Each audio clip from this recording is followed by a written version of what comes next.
Parliament ఎన్నికల సందర్భంగా Nalgonda parliament BJP అభ్యర్థి గెలుపే లక్ష్యంగా నల్లగొండ మండలంలోని కొత్తపల్లి గ్రామంలో నిర్వహించిన కార్నర్ సమావేశానికి హాజరైన పార్లమెంటు అభ్యర్థి శానంపూడి సైదిరెడ్డి, జిల్లా అధ్యక్షులు డాక్టర్ నాగంవర్షిత్ రెడ్డిలకు కోలాటాలతో కోలాహలంగా స్వాగతం పలికారు. ఈ సందర్భంగా బీజేపీ పార్లమెంటు అభ్యర్థి శానంపూడి సైదిరెడ్డి మాట్లాడుతూ, కాంగ్రెస్ పార్టీ పార్లమెంటు ఎలక్షన్ల ప్రచారంలో రాహుల్ గాంధీ పేరు చెప్పకుండా ఉండాలి, చెప్తే ఓట్లు వేయరు. ఇక్కడ అధికారంలో ఉన్న రేవంత్ రెడ్డి పేరు కానీ ఇంకొక పేరు చెప్పండి, రాహుల్ గాంధీ పేరు చెప్తే ఓట్లు వేసే పరిస్థితిలో దేశ ప్రజలు లేరని కాంగ్రెస్ నాయకులకు కూడా తెలిసిపోయిందన్నారు. అందుకని కాంగ్రెస్ ఓట్ల కోసం రాహుల్ గాంధీ పేరు కూడా చెప్పుకోలేని నీచ స్థితికి దిగజారిపోయింది. కాంగ్రెస్ పార్టీ ఒకవేళ అధికారంలోకి వచ్చినా అభివృద్ధి కుంటుపడిపోద్ది. కాంగ్రెస్ వస్తే స్కాములు దోచుకోవడం తప్ప అభివృద్ధి ఉండదన్నారు. కాంగ్రెస్ వస్తే వారసత్వ పాలన తప్ప ఈ దేశానికి ఒరిగేది ఏం లేదని, దేశం బాగుపడాలంటే మన భవిష్యత్తు తరాలు బాగుపడాలి అంటే మోడీ మూడోసారి అధికారంలోకి రావాలని అన్నారు. దోపిడీదారుల ప్రభుత్వం, దోపిడీ రాజ్యం. ఎందుకంటే మీరు రాహుల్ గాంధీ గారి కానించి ఇప్పుడు జానారెడ్డి గారి కొడుకు దాకా చూడండి. మీరు ఎంతసేపటికి కొడుకులకి మనవళ్ళకి రావాలి కానీ ఎవ్వరు కూడా బయట నుంచి వచ్చేది లేదు. ఇవాళ కోమటిరెడ్డి సోదరులు వచ్చిన, ఆడ ఉత్తమ్ కుమార్ రెడ్డి భార్యాభర్తలు వచ్చిన, ఆడ జానారెడ్డి గారి కొడుకులు వచ్చిన ఎంతసేపటికి ఆస్తులు పంచినట్టు పంచుతా ఉన్నారు ఈ రోజు పదవుల్ని కూడా. కాబట్టి నల్లగొండ ఉద్యమాల కిల్ల. మీరు ఆలోచించండి, ఏ మార్పు వచ్చినా నల్లగొండలే స్టార్ట్ అవుతుంది, ఏ ఉద్యమానికి స్ఫూర్తి అయినా నల్లగొండలే స్ఫూర్తి అవుతుంది.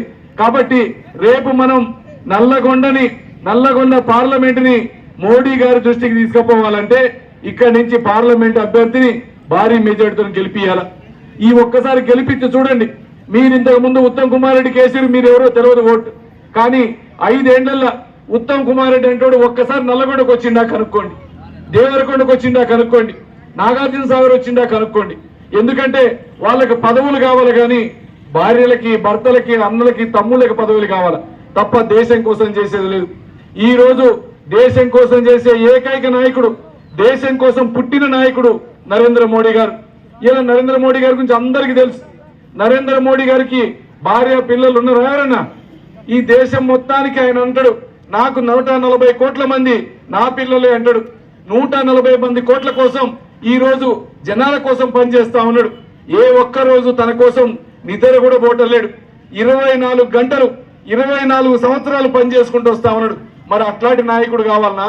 తాతల పేరు చెప్పుకొని వచ్చే రాహుల్ గాంధీ కావాలన్నా? రాహుల్ గాంధీ అంటే తెలుసా మీకు? రాహుల్ గాంధీని నరేంద్ర మోడీకి ఎదురు నిలబడలేస్తారా ఎవరైనా? నిలబెడితే ఓట్లేస్తారా ఎవరైనా?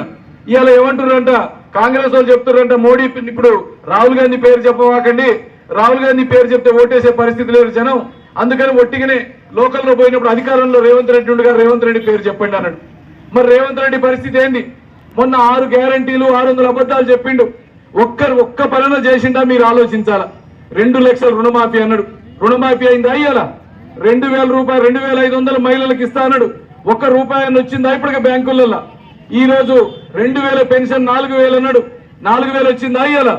ఇలా వరికి 500 రూపాయలు ఎక్స్ట్రా మనీ పే చేస్తా అన్నాడు, బస్తాకి 500 ఎక్స్ట్రా అన్నాడు. అసలు ఉన్న బస్తాలే పండించే పరిస్థితి లేదు, మొత్తం ఎండబెట్టిరు. మిగతా వాళ్ళకి తెలుసో తెలియదో కానీ కనగల రైతులకైతే తెలుసు. ఎందుకంటే ఎండిపోయిన పొలాలు చూసి మొన్న అందరు మంత్రులు అందరు వచ్చి ఎమ్మడబడ్డరేడా, ఎక్స్గ్రేషియా ఇవ్వండి, రైతులు నష్టపోయారు, 25,000 ఇవ్వండి అని. ₹1 వచ్చిందా ఈ రోజు? ఇక కేసీఆర్ మీద కోపంతో మరిచిపోయి గుద్దిరు వాడికి, కథ ఎట్నో వేసిరని ఇక తిరుగుతా ఉన్నారు వాళ్ళు ఏ పని చేయరు, ఎంతసేపటికి దోపిడీ చేస్తారు. కాబట్టి ఆలోచించండి, మన కోసం పనిచేసే నరేంద్ర మోడీ కావాలన్నా, మన కోసం పనిచేయని కాంగ్రెస్ వాళ్ళు కావాలన్నా ఆలోచించండి. ఇక బీఆర్ఎస్ నాయకులకు కూడా దయచేసి మిమ్మల్ని ఆలోచించమని చెప్తా ఉన్నా. ఇది రాష్ట్రానికి సంబంధించిన ఎన్నిక కాదు, దేశ భవిష్యత్తు కోసం వచ్చిన ఎన్నిక. దేశ భవిష్యత్తు భద్రంగా ఉండాలంటే, మన పిల్లలు సుఖంగా బతకాలంటే, మన పిల్లలకి ఉద్యోగాలు రావాలంటే ఖచ్చితంగా రేపు దేశ హితాన్ని కోరే నరేంద్ర మోడీ గారికి భారతీయ జనతా పార్టీకి వేయాలి. అట్లా కాదని బీఆర్ఎస్ పార్టీకి ఓటేస్తే అది ఒట్టిగా మీ ఓటు మూసీ నదిలో వేసినట్టే లెక్క. కాబట్టి మీరు ఆలోచించండి, మీ ఓటుకు ఒక విలువ కావాలన్నా, మీరు వేసే ఓటు రేపు మన దేశ భవిష్యత్తు మారవాలన్నా వద్దా అని. ఇంకోటి కూడా చెప్తా ఉన్నా, నా నుంచి నేను ఖచ్చితంగా యువతకు పనిచేయడానికి రాజకీయాల్లోకి వచ్చిన, యువతని అడ్వాన్స్ అంటే వాళ్ళ కాళ్ళ మీద నిలబెట్టాలని రాజకీయాల్లోకి వచ్చిన. దానికోసమే మనం చెప్పిన నల్లగొండ జిల్లాలోనే 50,000 ఉద్యోగాలు ఇచ్చిన దాకా 3 ఏళ్లలో ఖచ్చితంగా చేపిస్తాం. ఎందుకంటే రేపు అధికారంలోకి వచ్చేది బీజేపీ, రేపు అధికారంలోకి వచ్చేది నరేంద్ర మోడీ. ఖచ్చితంగా మోడీ గారి కోసం పనిచేపిస్తాం, ఉద్యోగాలు ఇప్పిస్తామని తెలియజేస్తా ఉన్నా. అదొక్కటే కాదు, ఇలా మహిళలకు తెలుసు, ఈ రోజు రైతు కూలీలు ఉన్నారు ఇక్కడ చాలా మంది. వ్యవసాయానికి పోతే అన్ని ట్రాక్టర్లతో పనులు అవుతున్నాయి, కానీ మనం పనిచేసే పరిస్థితి లేకుండా అయిపోయింది. పత్తికి మిర్చికి 100 కిలోమీటర్లు ఆటోలు వేసుకొని పోతా ఉన్నారు. అందుకని రైతు కూలీలకి లోన్లు ఇప్పించాలన్నా, రైతు కూలీలను వాళ్ళ మీద నిలబెట్టాలన్నా రేపు నరేంద్ర మోడీ గారు బీజేపీ వల్లనే సాధ్యమవుతుంది. కాబట్టి దయచేసి రేపు జరిగే ఎన్నికల్లో భారతీయ జనతా పార్టీకి కమలం గుర్తుకు ఓటేసి గెలిపియాలని మీ అందరినీ కూడా పేరు పేరున ప్రార్థిస్తా ఉన్నా. రేపు ఈ దేశాన్ని ప్రేమించేటోళ్ళు, చదువుకున్న వాళ్ళు చాలా మంది చూస్తా ఉన్నారు. చదువుకున్న వాళ్ళు ఉన్నారు ఇక్కడ. మీరు ఒక్కసారి ఆలోచించండి. మీరు చదువుకున్న వాళ్ళు, దేశం బాగు చూసేటోళ్ళు, మీరు క్వైట్గుంటే ఎట్లయినా దేశాన్ని విచ్ఛిన్నం చేయాలనుకునేటోడికి మనం విపణించిన వాళ్ళం అవుతాం. కాబట్టి మీరు ఎట్టి పరిస్థితుల్లో అర్థం చేసేటట్టు చెప్పండి. ఈ దేశ ఎన్నికలో ఎవరికి ఓటేస్తే మంచిది, రేపు నరేంద్ర మోడీ గారు లేకపోతే ఈ దేశ పరిస్థితి ఏంది, ఉగ్రవాదులు పెట్టరేగిపోతారా లేరా? 10 ఏళ్ల నుంచి దేశం వైపు చూడాలంటే చూసేటోడు లేడు ఈ రోజు భయానికి. కానీ రేపు ఒక్కసారి నరేంద్ర మోడీ గారు పక్కకు పోతే మొత్తం దేశం అల్లకల్లోలం అవుతుంది. ఇప్పుడు జరుగుతున్న అభివృద్ధి ఆగిపోతుంది. కనగలకు మీరు తెలివి కల్లోళ్ళు, నల్లగొండకి పక్కన ఉన్నోళ్ళు, రేపు టౌన్లు డెవలప్ అవుతాయి, ఊర్లు డెవలప్ అవుతాయి.